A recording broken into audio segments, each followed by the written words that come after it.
Next up on this Skybird here, we're going to make the fretboard. We've got a nice piece of ebony here. We're going to use some double stick tape and one of the StewMac fretting jigs. I've got a custom sled that I made that has a pin on it. It takes a 1/4 inch piece of wood and those notches along the template just cut this real quick. So I did a video explaining how I built this years ago, and I've used it really consistently. I've had that StewMac fret sliding blade forever. Haven't even sharpened it. Probably been using it for 12 plus years, and it works great. Just quickly go down the line, make sure that it's level. And then for these inlays, what we're going to do is mark them with this scowl, scratcher, whatever you call it. And then I'm going to come back with a colored pencil and then draw that outline. And it was funny, as I was posting some of this stuff to Instagram, a couple guys were commenting on how cool the outline with the colored pencil would look. So I had a blue pencil, a yellow pencil, and a white pencil. Rated my kids' crayon drawer, and just mark this so I could see it a little bit better than just the scowl itself. Scratch, whatever you want to call it. So then I've got the StewMac routing base for the Dremel, and this works really, really well. I've got I think this is a 16th bit that I'm running, and we'll just run through each inlay by hand and get it so that it's perfect. I'll test fit some of these each time I finish, but you just go slow. Mark it so you've got enough room to play with it just a little bit. If you need to, you can get a chisel and just clean up a little bit of the corners with the chisel. I've got this Japanese chisel set that has worked wonders for me for years. So then you just move on to the next fret. Again, go slow. What I like to do is start in the center and then just slowly sort of work myself to the outside.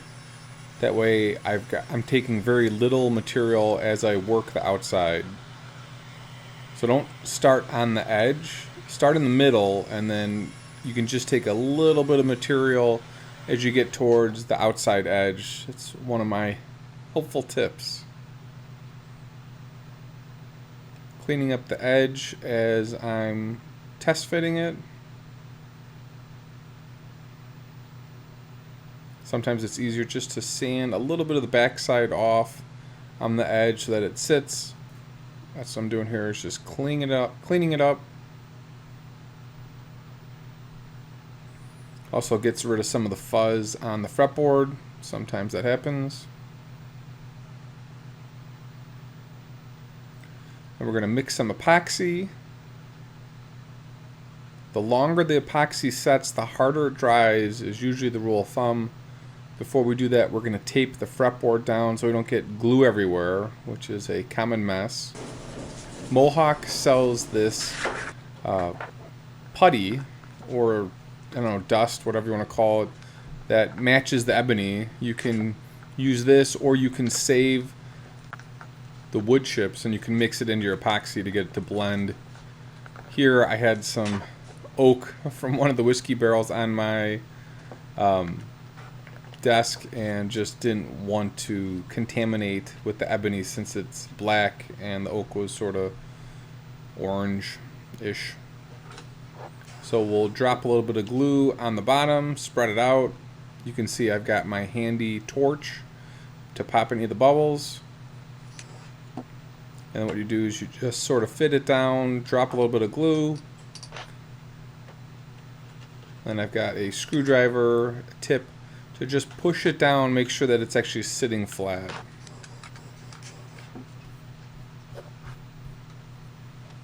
Just a back and forth process.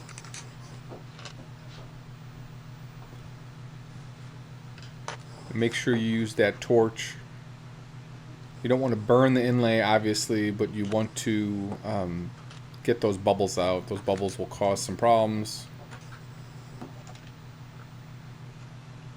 And my rule of thumb is to always make more epoxy than is needed. That way you can actually have enough. The worst is running out and then trying to make another batch and reusing some of the mess that you've already made. So always make more than enough. So then here's our template for the neck. And what we're going to do is use some double stick tape. I cut it first before I took this to the routing table, trimmed it, and then this is actually a bottom bearing bit that gets it flat. And then we swap that out and put on a bearing bit so we can add binding to this. So we're using the StewMac binding bits and adding binding. We're then going to trim the binding so that it's not as thick. Just run that through a little jig I put together on my 10-inch Craftsman bandsaw. Cut this. Takes about a second. Trim the waist of the top of the fretboard. That's where the nut's going to go. And then we're going to use some plastic cement. The plastic cement is so much better than the lacquer thinner. I really don't like that method at all, or acetone method, whatever folks are using. I always use plastic cement on the binding. It holds significantly better. Results are much, much better. So at this point, once we glue this side down, we'll go ahead and glue the other side. The fretboard is ready to get glued on, but we still need to finish up the body. So we'll show you gluing and fretting as I get this on the body, but this is the custom fretboard for the Skybird.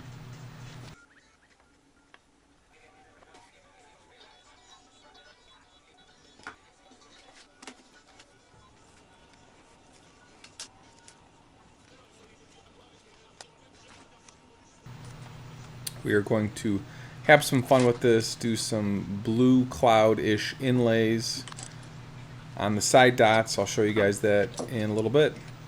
Thanks for watching. We'll see you in the next video.